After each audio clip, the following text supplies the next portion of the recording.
भारत के 10 अनसुलझे रहस्य जानिए। ऋषि मुनियों और अवतारों की भूमि भारत एक रहस्यमय देश है। यदि धर्म कहीं है तो सिर्फ यही है। यदि संत कहीं है तो सिर्फ यही है। माना कि आजकल धर्म अधर्म की राह पर चल पड़ा है। माना कि अब नकली संतों की भरमार है, फिर भी यहाँ की भूमि ही धर्म और संत है। एक बार ओशो ने जानकारी दी थी कि 1937 में तिब्बत और चीन के बीच बोकाना पर्वत की एक गुफा में 716 पत्थर के रिकॉर्डर मिले हैं। पत्थर के आकार में वे रिकॉर्ड हैं। महावीर से 10,000 साल पुराने, यानी आज से कोई 13,500 साल पुराने। ये रिकॉर्डर बड़े आश्चर्य के हैं, क्योंकि ये रिकॉर्डर ठीक वैसे ही है जैसे ग्रामोफोन का रिकॉर्ड होता है। ठीक उसके बीच में एक छेद है और पत्थर पर ग्रूव्ज है, जैसे कि ग्रामोफोन के रिकॉर्ड पर होते हैं। अब तक राज नहीं खोला जा सका है कि वे किस यंत्र पर बजाए जा सकेंगे, लेकिन क्या आदमी के आज से 12,000 साल पहले ऐसी कोई व्यवस्था थी कि वह पत्थरों में कुछ रिकॉर्ड कर सके? तब तो हमें सारा इतिहास और ढंग से लिखना होगा। भारत में ऐसे कई स्थान हैं जिनका आज भी रहस्य बरकरार है। इन अनसुलझे रहस्यों को सुलझाने का क्या कोई प्रयास कर रहा है? वैसे तो भारत में हजारों अनसुलझे रहस्य हैं, लेकिन यहाँ प्रस्तुत हैं प्रमुख 10 अनसुलझे रहस्य। दोस्तों, अगर आप हमारे चैनल पर नए हैं तो वीडियो शुरू होने से पहले प्लीज चैनल को सब्सक्राइब कर दें। नंबर 1, रहस्यों से भरे मंदिर। ऐसे कई मंदिर हैं जहां तहखानों में लाखों टन खजाना दबा हुआ है। उदाहरणार्थ केरल के श्री पद्मनाभम मंदिर के 7 तहखानों में लाखों टन सोना दबा हुआ है। उसके 6 तहखानों में से करीब 1 लाख करोड़ का खजाना तो निकाल लिया गया है, लेकिन 7वें तहखाने को खोलने पर राज परिवार ने सुप्रीम कोर्ट से आदेश लेकर रोक लगा रखी है। आखिर ऐसा क्या है उस तहखाने में कि जिसे खोलने से वहां तबाही आने की आशंका जाहिर की जा रही है? कहते हैं उस तहखाने का दरवाजा किसी विशेष मंत्र से बंद है और वह मंत्र से ही खुलेगा। वृंदावन का एक मंदिर अपने आप ही खुलता और बंद हो जाता है। कहते हैं कि निधिवन परिसर में स्थापित रंगमहल में भगवान कृष्ण रात में शयन करते हैं। रंगमहल में आज भी प्रसाद के तौर पर माखन मिश्री रोजाना रखा जाता है। सोने के लिए पलंग भी लगाया जाता है। सुबह जब आप इन बिस्तरों को देखें तो साफ पता चलेगा कि रात में यहाँ जरूर कोई सोया था और प्रसाद भी ग्रहण कर चुका है। इतना ही नहीं, अंधेरा होते ही इस मंदिर के दरवाजे अपने आप बंद हो जाते हैं। इसलिए मंदिर के पुजारी अंधेरा होने से पहले ही मंदिर में पलंग और प्रसाद की व्यवस्था कर देते हैं। मान्यता के अनुसार यहाँ रात के समय कोई नहीं रहता है। इंसान छोड़िए, पशु पक्षी भी नहीं। ऐसा बरसों से लोग देखते आए हैं, लेकिन रहस्य के पीछे का सच धार्मिक मान्यताओं के सामने छुप सा गया है। यहाँ के लोगों का मानना है कि अगर कोई व्यक्ति इस परिसर में रात में रुक जाता है तो वह तमाम सांसारिक बंधनों से मुक्त होकर मृत्यु को प्राप्त हो जाता है। नंबर 2, अश्वत्थामा। महाभारत के अश्वत्थामा याद है आपको? कहा जाता है कि अश्वत्थामा का वजूद आज भी है। दरअसल पौराणिक मान्यताओं के अनुसार अपने पिता की मृत्यु का बदला लेने निकले अश्वत्थामा को उनकी एक चूक भारी पड़ी और भगवान श्री कृष्ण ने उन्हें युगों युगों तक भटकने का श्राप दे दिया। ऐसा कहा जाता है कि पिछले लगभग 5,000 वर्षों से अश्वत्थामा भटक रहे हैं। मध्य प्रदेश के बुरहानपुर शहर से 20 किलोमीटर दूर असीरगढ़ का किला है। कहा जाता है कि इस किले में स्थित शिव मंदिर में अश्वत्थामा आज भी पूजा करने आते हैं। स्थानीय निवासी अश्वत्थामा से जुड़ी कई कहानियां सुनाते हैं। वे बताते हैं कि अश्वत्थामा को जिसने भी देखा उसकी मानसिक स्थिति हमेशा के लिए खराब हो गई। इसके अलावा कहा जाता है कि अश्वत्थामा पूजा से पहले किले में स्थित तालाब में नहाते भी हैं। बुरहानपुर के अलावा मप्र के ही जबलपुर शहर के गौरी घाट नर्मदा नदी के किनारे भी अश्वत्थामा के भटकने का उल्लेख मिलता है। स्थानीय निवासियों के अनुसार कभी कभी वे अपने मस्तक के घाव से बहते खून को रोकने के लिए हल्दी और तेल की मांग भी करते हैं। इस संबंध में हालांकि स्पष्ट और प्रामाणिक आज तक कुछ भी नहीं मिला है। नंबर 3, समुद्र के नीचे द्वारिका। गुजरात के तट पर भगवान श्री कृष्ण की बसाई हुई नगरी यानी द्वारिका। इस जगह का धार्मिक महत्व तो है ही, रहस्य भी कम नहीं है। कहा जाता है कि कृष्ण की मृत्यु के साथ उनकी बसाई हुई यह नगरी समुद्र में डूब गई। आज भी यहाँ उस नगरी के अवशेष मौजूद है, लेकिन प्रमाण आज तक नहीं मिल सका कि यह क्या है। विज्ञान इसे महाभारत कालीन निर्माण नहीं मानता। काफी समय से जाने माने शोधकर्ताओं ने यहाँ पुराणों में वर्णित द्वारिका के रहस्य का पता लगाने का प्रयास किया, लेकिन वैज्ञानिक तथ्यों पर आधारित कोई भी अध्ययन कार्य अभी तक पूरा नहीं किया गया है। 2005 में द्वारिका के रहस्यों से पर्दा उठाने के लिए अभियान शुरू किया गया था। इस अभियान में भारतीय नौसेना ने भी मदद की। अभियान के दौरान समुद्र की गहराई में कटे छंटे पत्थर मिले और यहाँ से लगभग 200 अन्य नमूने भी एकत्र किए, लेकिन आज तक यह तय नहीं हो पाया कि यह वही नगरी है अथवा नहीं जिसे भगवान श्री कृष्ण ने बसाया था।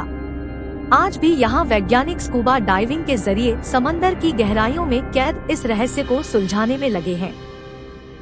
नंबर 4, कैलाश पर्वत। इसे दुनिया का सबसे बड़ा रहस्यमय पर्वत माना जाता है। यहाँ अच्छी आत्माएं ही रह सकती हैं। इसे अप्राकृतिक शक्तियों का केंद्र माना जाता है। यह पर्वत पिरामिडनुमा आकार का है। वैज्ञानिकों के अनुसार यह धरती का केंद्र है। यह एक ऐसा भी केंद्र है जिसे एक्सिस मुंडी कहा जाता है। एक्सिस मुंडी अर्थात दुनिया की नाभि या आकाशीय ध्रुव और भौगोलिक ध्रुव का केंद्र। यह आकाश और पृथ्वी के बीच संबंध का एक बिंदु है जहां 10 दिशाएं मिल जाती है। रशिया के वैज्ञानिकों अनुसार एक्सिस मुंडी वह स्थान है जहां अलौकिक शक्ति का प्रवाह होता है और आप उन शक्तियों के साथ संपर्क कर सकते हैं। कैलाश पर्वत 4 महान नदियों के स्रोतों से घिरा है। सिंध, ब्रह्मपुत्र, सतलुज और कर्णाली या घाघरा तथा 2 सरोवर इसके आधार हैं। पहला मानसरोवर जो दुनिया की शुद्ध पानी की उच्चतम झीलों में से एक है और जिसका आकार सूर्य के समान है, तथा राक्षस झील जो दुनिया की खारे पानी की उच्चतम झीलों में से एक है और जिसका आकार चंद्र के समान है। ये दोनों झीलें सौर और चंद्र बल को प्रदर्शित करती हैं, जिसका संबंध सकारात्मक और नकारात्मक ऊर्जा से है। जब दक्षिण से देखते हैं तो एक स्वस्तिक चिन्ह वास्तव में देखा जा सकता है। कैलाश पर्वत और उसके आसपास के वातावरण पर अध्ययन कर चुके रशिया के वैज्ञानिकों ने जब तिब्बत के मंदिरों में धर्मगुरुओं से मुलाकात की तो उन्होंने बताया कि कैलाश पर्वत के चारों ओर एक अलौकिक शक्ति का प्रवाह है, जिसमें तपस्वी आज भी आध्यात्मिक गुरुओं के साथ टेलीपैथिक संपर्क करते हैं। यह पर्वत मानव निर्मित एक विशालकाय पिरामिड है जो 100 छोटे पिरामिडों का केंद्र है। रामायण में भी इसके पिरामिडनुमा होने का उल्लेख मिलता है। नंबर 5, सोन भंडार गुफा।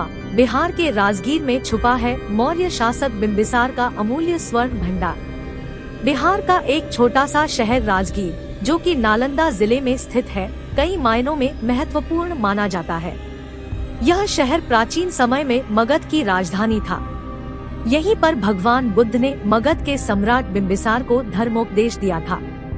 यह शहर बुद्ध से जुड़े स्मारकों के लिए विशेष रूप से जाना जाता है। इसी राजगीर में है सोन भंडार गुफा। इस गुफा के बारे में कहा जाता है कि इसमें बेशकीमती खजाना छुपा है जिसे कि आज तक कोई नहीं खोज पाया है। यह खजाना मौर्य शासक बिंबिसार का बताया जाता है, हालांकि कुछ लोग इसे पूर्व मगध सम्राट जरासंध का भी बताते हैं। नंबर 6, अलेया भूत लाइट। पश्चिम बंगाल के दलदली इलाकों में कई बार रहस्यमय रोशनी देखे जाने की जानकारी मिली थी। स्थानीय लोगों के मुताबिक यह उन मछुआरों की आत्माएं हैं जो मछली पकड़ते वक्त किसी वजह से मर गए थे। लोग इन्हें भूतों की रोशनी भी कहते हैं। ऐसा भी कहा जाता है कि जिन मछुआरों को यह रोशनी दिखती है वे या तो रास्ता भटक जाते हैं या ज्यादा दिन जिंदा नहीं रह पाते। इन दलदली क्षेत्रों से कई मछुआरों की लाशें भी मिली हैं, लेकिन स्थानीय प्रशासन यह मानने को तैयार नहीं कि यह भूतों के चलते ऐसा हुआ। उनके मुताबिक मछुआरों के साथ अक्सर ऐसी दुर्घटनाएं होती रहती हैं। हालांकि अभी तक इस रहस्य से भरी गुत्थी सुलझ नहीं पाई है। वैज्ञानिकों को अंदेशा है कि दलदली क्षेत्रों में अक्सर मीथेन गैस बनती है और वे किसी तत्व के संपर्क में आने से रोशनी पैदा करती है। नंबर 7, रूपकुंड झील, यह नदी हिमालय पर्वतों में स्थित है। इस तट पर मानव कंकाल पाए गए हैं। पिछले कई वर्षों से भारतीय और यूरोपीय वैज्ञानिकों के विभिन्न समूहों ने इस रहस्य को सुलझाने के कई प्रयास किए, पर वे नाकाम रहे। भारत के उत्तरी क्षेत्र में खुदाई के समय नेशनल जियोग्राफिक भारतीय प्रभाग को 22 फुट का विशाल नरकंकाल मिला है। उत्तर के रेगिस्तानी इलाके में एम्प्टी क्षेत्र के नाम से जाना जाने वाला यह क्षेत्र सेना के नियंत्रण में है। यह वही इलाका है जहां से कभी प्राचीन काल में सरस्वती नदी बहती थी। बताया जाता है कि कदकाठी के हिसाब से यह कंकाल महाभारत के भीम पुत्र घटोत्कच के विवरण से मिलता जुलता है। हालांकि इसकी तुलना अमेरिका में पाए जाने वाले बिगफुट से भी की जा रही है, जिनकी औसत हाइट अनुमानत 8 फुट की है। इसकी तुलना हिमालय में पाए जाने वाले यति से भी की जा रही है, जो बिगफुट के समान ही है। माना जा रहा है कि इस तरह के विशालकाय मानव 5 लाख वर्ष पूर्व से 1 करोड़ 20 लाख वर्ष पूर्व के बीच में धरती पर रहा करते थे, जिनका वजन लगभग 550 किलो हुआ करता था। यह कंकाल देखकर पता चलता है कि किसी जमाने में भारत में ऐसे विशालकाय मानव भी रहा करते थे। माना जा रहा है कि भारत सरकार द्वारा अभी इस खोजबीन को गुप्त रखा जा रहा है। खास बात यह है कि इतने बड़े मनुष्य के होने का कहीं कोई प्रमाण अभी तक प्राप्त नहीं हो सका था। क्या सचमुच इतने बड़े आकार के मानव होते थे? यह पहला प्रमाण है जिससे कि यह सिद्ध होता है कि उस काल में कितने ऊंचे मानव होते थे। नंबर 8, जतिंगा गांव। असम में स्थित यह गांव पक्षी आत्महत्या की घटनाओं के लिए सुर्खियों में बना हुआ है। कहा जाता है कि पक्षी यहां आकर आत्महत्या करते हैं। जापान के माउंट फूजी तलहटी में आवकीगोहारा के घने जंगल में जिस तरह से लोग आत्महत्या करने आते हैं, ठीक उसी तरह से मानसून की बोझिल रात में जतिंगा के आसमान पर मंडराने लगता है मौत का काला साया। रोशनी की ओर झुंड के झुंड पखेरु आते हैं और काल के गाल में समा जाते हैं। चिड़ियों के इस प्रकार सामूहिक आत्महत्या के पीछे क्या कारण है, इस बात का पता आज तक नहीं लगाया जा सका। इस बात का पता लगाने के लिए कई शोध हो चुके हैं, परंतु प्रकृति के इस गूढ़ रहस्य के बारे में अभी भी ठोस रूप से कुछ नहीं कहा जा सकता। असम के कछार स्थित इस घाटी के रहस्यों को जानना जरूरी है। नंबर 9, भारत की गुफाएं। भारत में बहुत सारी प्राचीन गुफाएं हैं, जैसे बाघ की गुफाएं, अजंता एलोरा की गुफाएं, एलिफेंटा की गुफाएं और भीमबेटका की गुफाएं। ये सभी गुफाएं किसने और कब बनाई, इसका रहस्य अभी सुलझा नहीं है। अखंड भारत की बात करें तो अफगानिस्तान के बामियान की गुफाओं को भी इसमें शामिल किया जा सकता है। भीमबेटका में 750 गुफाएं हैं, जिनमें 500 गुफाओं में शैलचित्र बने हैं। यहाँ की सबसे प्राचीन चित्रकारी को कुछ इतिहासकार 35,000 वर्ष पुराना मानते हैं, तो कुछ 12,000 साल पुरानी। मध्य प्रदेश के रायसेन जिले में स्थित पुरापाषाणिक भीमबेटका की गुफाएं भोपाल से 46 किलोमीटर की दूरी पर स्थित हैं। ये विंध्य पर्वतमालाओं से घिरी हुई है। भीमबेटका मध्य भारत के पठार के दक्षिणी किनारे पर स्थित विंध्याचल की पहाड़ियों के निचले हिस्से पर स्थित है। पूर्व पाषाण काल से मध्य पाषाण काल तक यह स्थान मानव गतिविधियों का केंद्र रहा। नंबर 10, तिब्बत का यमद्वार। प्राचीन काल में तिब्बत को त्रिविष्टप कहते थे। यह अखंड भारत का ही हिस्सा हुआ करता था। तिब्बत को चीन ने अपने कब्जे में ले रखा है। तिब्बत में दार्जिलिंग से 30 मिनट की दूरी पर है यह यम का द्वार। यम का द्वार पवित्र कैलाश पर्वत के रास्ते में पड़ता है। हिंदू मान्यता अनुसार इसे मृत्यु के देवता यमराज के घर का प्रवेश द्वार माना जाता है। यह कैलाश पर्वत की परिक्रमा यात्रा के शुरुआती पॉइंट पर है। तिब्बती लोग इसे चोटेन काम नगी के नाम से जानते हैं, जिसका मतलब होता है 2 पैर वाले स्तूप। ऐसा कहा जाता है कि यहाँ रात में रुकने वाला जीवित नहीं रह पाता। ऐसी कई घटनाएं हो भी चुकी हैं, लेकिन इसके पीछे के कारणों का खुलासा आज तक नहीं हो पाया है। साथ ही यह मंदिरनुमा द्वार किसने और कब बनाया, इसका कोई प्रमाण नहीं है। ढेरों शोध हुए, लेकिन कोई नतीजा नहीं निकल सका। हमारी वीडियो अच्छी लगी तो दोस्तों प्लीज हमारे चैनल को सब्सक्राइब करें और वीडियो को अपने दोस्तों में जरूर शेयर करें।